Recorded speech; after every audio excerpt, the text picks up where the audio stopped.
Hello, and welcome to episode 33 of the Liberland Show. I'm your host, Adam J. Carswell. Today we are joined by Nicholas Rodriguez. Nick is the president of the Liberland Aid Foundation. Nick, thank you for coming on the show today. And do you have any opening remarks for our listeners? Well, I just wanted to say thank you, Adam, for inviting me on your show. I've been following it for a long time, and I really get a lot of enjoyment from it. So it's a pleasure to be with you. Thank you to all the listeners who are taking the time out of their day to listen to this interview.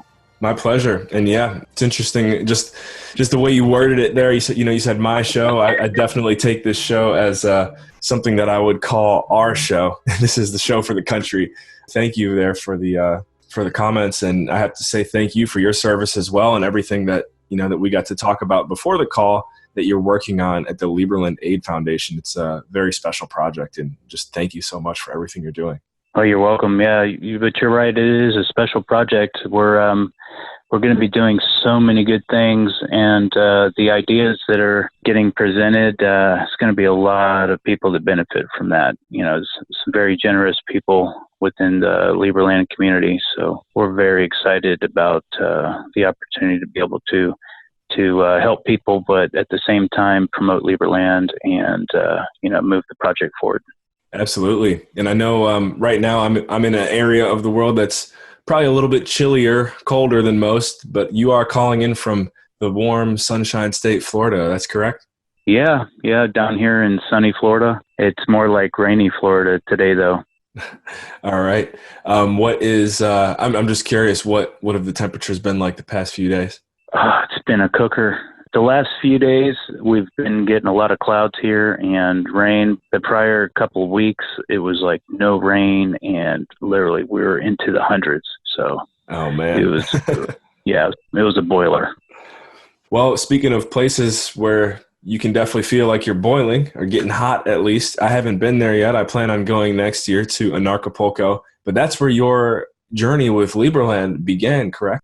Yeah, I wanted to go in 2017. Actually, it was the first time that I started following Jeff Berwick, and when I found out about that, I was like, "Oh, this is a great conference. I got to go," because I've always been a freedom-minded person, and a lot of YouTubers that I follow, they were involved in that, so I just wanted to go, and I couldn't make it 2017, 2018, but I was able to get down there for the 19, and I met Joey and Vit and Thomas Walls, and it was great. I've been following Liberland since around the same time that I was following Jeff, like 2017, and it was really cool to be able to actually talk to those guys, and I presented them with the idea for this foundation to be able to use the opportunity of helping other people and promoting Liberland at the same time. And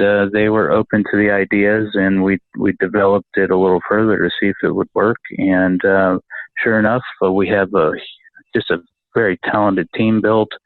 So a lot of passion for the project, and it's really progressing quickly. And I'm excited about it because there's going to be so many people that really benefit from all the hard work that's getting put into it now. When we can actually start making the projects successful that we're talking about, there's going to be a lot of pain that's relieved. I just say that. I'm also thinking about it now. When you went to Acapulco, did you by any chance think, oh, I might run into some guys from Liberland and be able to work on this project? Or was it something that was just more spontaneous?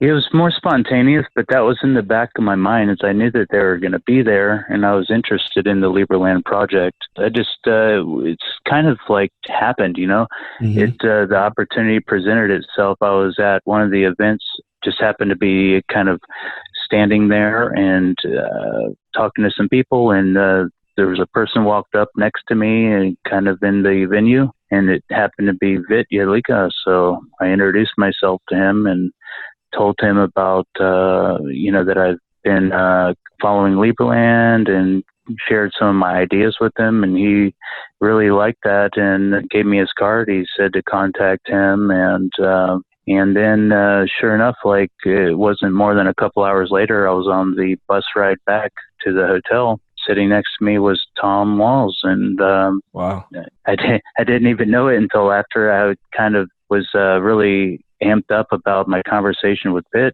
So it was still in my mind, and I was talking to him and sharing the same ideas with him, and he was receptive to that. And then, so it kind of snowballed from there.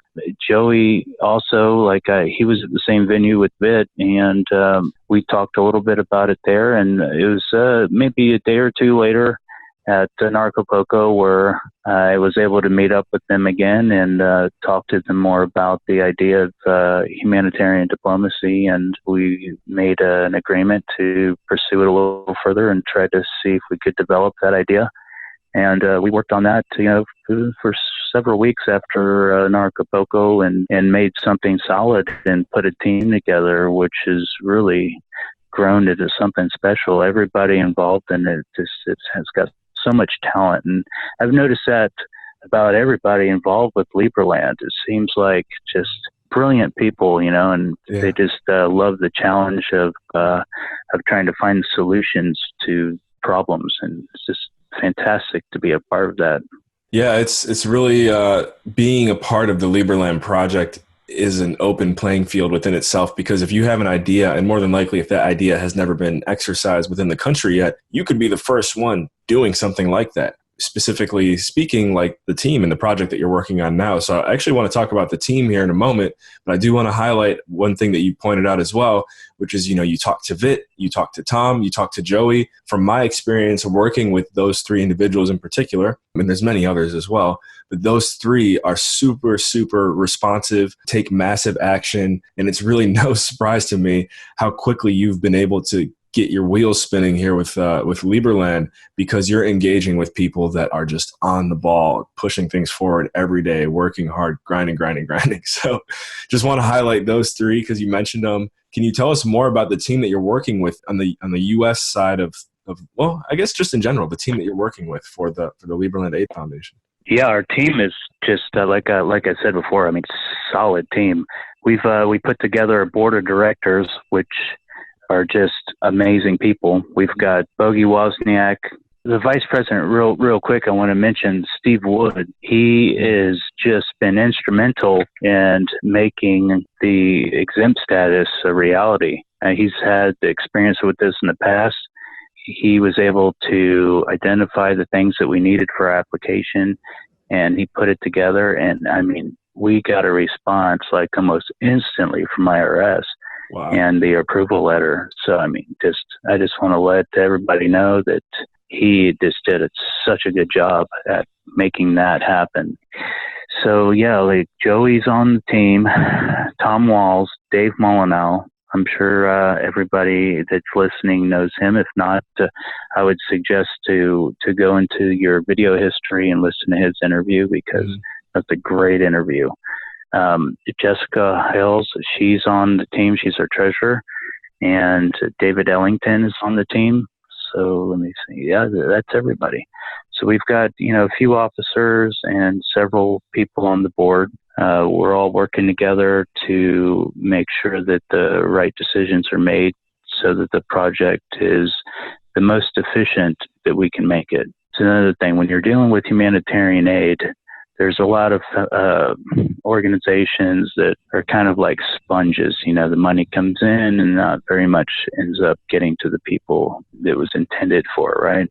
So we're trying to maximize our efficiency. And as the project grows and progresses, I think that we're going to be able to find ways to make transparency more evident to the people that want to participate in that. I want to let everybody know and assure them that everybody that's working on this project is doing it voluntarily. So we're not taking anything from this. We want to make sure that the maximum amount of contributions gets to the people that need it. And that's the whole idea. When we started this, me and Tom agreed that that was what we were shooting for. Yeah, that's very great answer. I almost don't know where to begin with the response to that, but that's just all really good to hear. As you mentioned, also Stephen Wood, who's been on the show, along with pretty much everyone else that you also mentioned. There's a couple on there that haven't joined us yet, so maybe in the future. But Stephen Wood is one of those guys as well, where the best way I could put it is I'll put him in the top 5 smartest people I know category. Very, very remarkable. Yeah, he's very sharp. Yeah. Nick, tell us more about your professional background. Okay. Yeah. So my professional background basically started as a teenager. I was in the public school system, didn't really enjoy that very much. So I decided basically to get out early and go to the military because after dealing with public high school, I just wasn't interested in moving on to an institution of higher learning. Wanted to have more adventure. Mm-hmm. So got out early. Just went ahead and tested out. Got my general education diploma. That's what they call it. my ticket out early. Yep. And went down to the recruiter's office and looked at what jobs they had that I could do.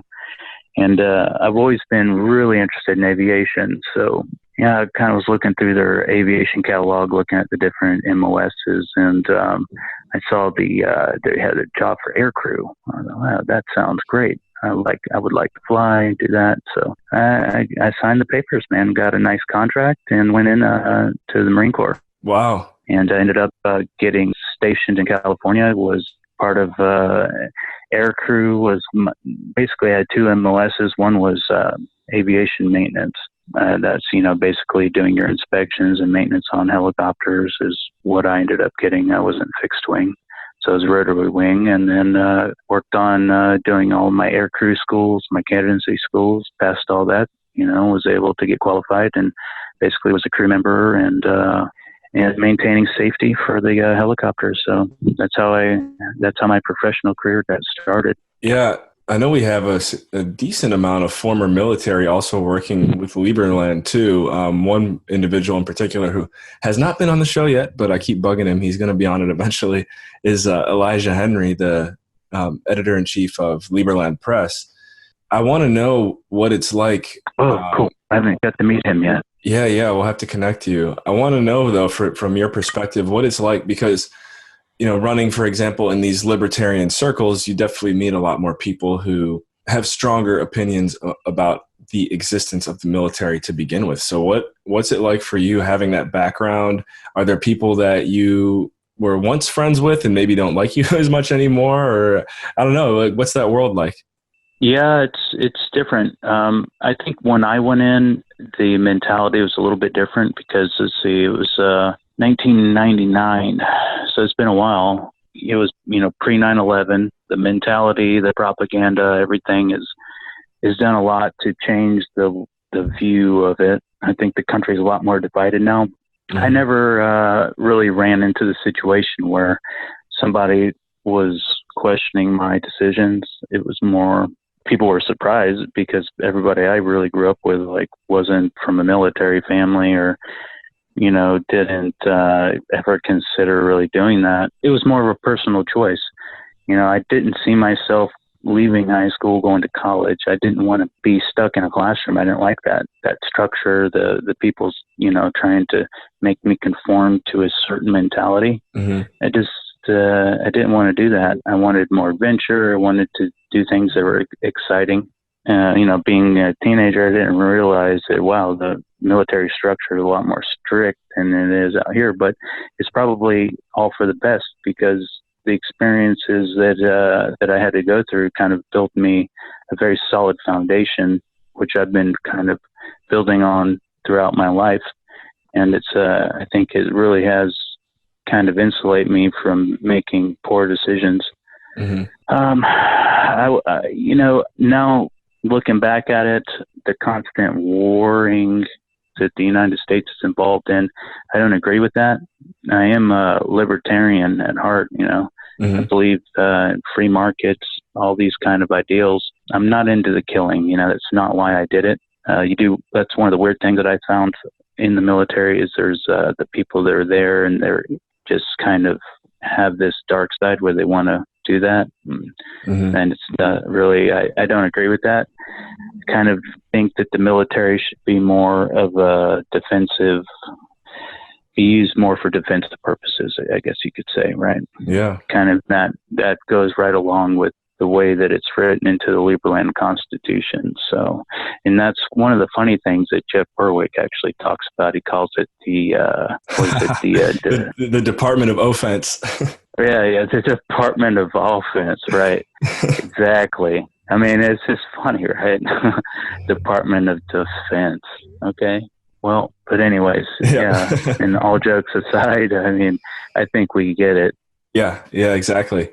And I'd say for me right now, just talking to you, this is another thing that I love about the show is, we both definitely have similar viewpoints on topics like that. And it's just rewarding and refreshing to hear somebody talking about some of these things that you feel so strongly about, but sometimes maybe you're either afraid or whatever the reason is, or you just kind of feel like you're the only one out there. I think Liberland and a lot of these, just the internet, really, the true principles of freedom are spreading like wildfire right now.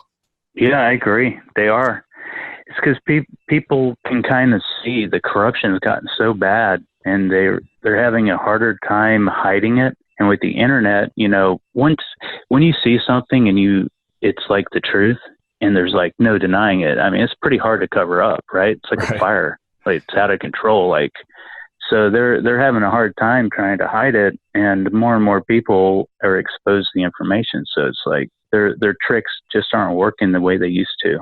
Exactly. Yep. Time for some evolution. And so hopefully that's, again, what our focus is here with Liberland, is to set an example for other countries around the world on how things can be done. What advice would you give? I guess I'm transitioning now from that topic to this one. What advice would you give to anyone who does have ambitious Liberland goals, but maybe isn't involved yet? Maybe this is their first time even hearing about Liberland. Yeah, my advice is to just try to find out how you can contact somebody here. Liberland.org has plenty of avenues to try to. You could drop an email into, if you're in the United States, there's several different places there, or whoever your representative is in the country that you're at, you contact them, or the events are the best place. And because when you're face to face and you're in front of somebody, I mean, they're going to be able to judge, your passion for your ideas, and you're going to be able to present that in a way that's going to probably be receptive with open arms. Yeah, definitely. And I think with the massive action that we've been seeing recently with all of Liberland, but I have to say from just a personal observation, especially within the U.S. team and the representatives that we have on the U.S. team, if you want to get involved at all, just reach out to one of these guys. I mean, Nick being one of them. We talked about, well, you know what? I can't give out everyone's information right now, but, even me, guys, reach out to me. There is no shortage of things to get done. Yeah, it's what one of the great things is about Liberland, right? We're just a few years old, and there's a lot of things that need to be done, and so many talented people out there. If you're listening to this right now and you have a passion for this, you want to be involved, then come on, be a part of this, because what we're doing now is going to change so many lives in the future. So, just come on, be a part of it. All you have to do is take a step forward. We find ourselves comfortable in places sometimes, and we don't really want to change that. But if you're ever going to change your life in a way that you dream about, it takes a little bit of risk. You have to take a step forward. You have to do things differently. So that's what life is. That's how you keep your life interesting. You take that risk, and you go outside your comfort zone. Absolutely. That's where all the growth takes place. Nick, where do you see yourself in 3 to 5 years with Liberland? Maybe running the Aid Foundation, or any potential project that you're working on. Where do you see you in 3 to 5 years with the country? Oh, in 3 to 5 years? Well, within the country, I'm hoping that I can help build this foundation up to the point where in 3 to 5 years, we're actually already have multiple projects behind us, so we're in several different countries. I'd like to be able to, build up representative offices in the core places where we need constant help for the foundation to have a future. And ultimately, I want to see Liberland be able to start their construction. Yes. I want to see the development, and that's one of the passions. That's what motivates me to continue to work on this project, because I want to see the recognition. I want to see construction, because I want to move there. Right. I don't want to stay here in the U.S. I'm not happy with the way things are developing here. I want to be able to be a part of something that it conforms with my ideals, and it's more reasonable. So that's my ultimate goal, is to make that a success. So I will continue to kind of like plug away at this and do the best that I can to make this a success. People that want to be a part of that, they certainly can come along with us. And I'm hoping that more and more projects like this develop within Liberland that can continue to build onto the overall goal of making Liberland a successful project. Yeah. Thank you for your boldness, your leadership, your vision. Everything that ever existed always began as an idea. So I really do like that, questions like that and answers like that, because what you're really doing is you are creating a future for the country just by giving that response. So thank you. What is the best way for any of our listeners to follow up and get in touch with you?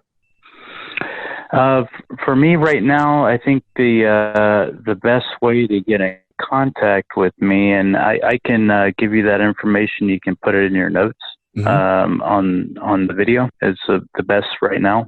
And in the future, we're going to have a few different avenues to get in contact to us, as far as the foundation goes. Personally, like the different events that come up, I would suggest people want to talk to me to try to follow us, find out where our events are going to be held, and just come out there and participate. Come find me and talk to me. And that's the thing that I'm going to notice the most. Emails are great, but if you come out and show that you're going to participate, then that's very noticeable. Absolutely. Yep. Nothing beats that face-to-face interaction. Yeah, I agree.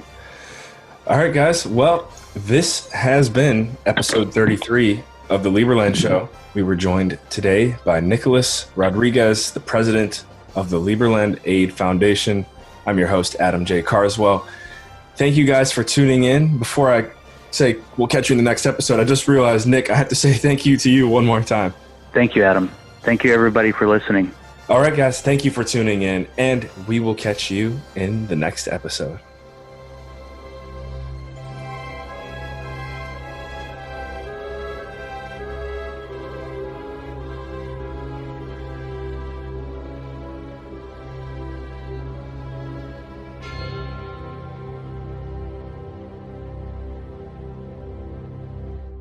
Guys, if you enjoy listening to the Liberland Show, be sure to check out my own personal podcast called Dream Chasers.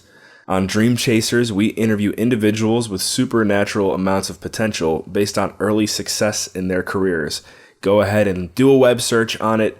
Again, my name is Adam Carswell, Adam J. Carswell. Go ahead, type in Dream Chasers, and it should pop up for you to listen there on any platform, YouTube, Facebook, Spotify, iTunes, etc. Thanks for tuning in to the Liberland Show, and we will catch you in the next episode. Thanks.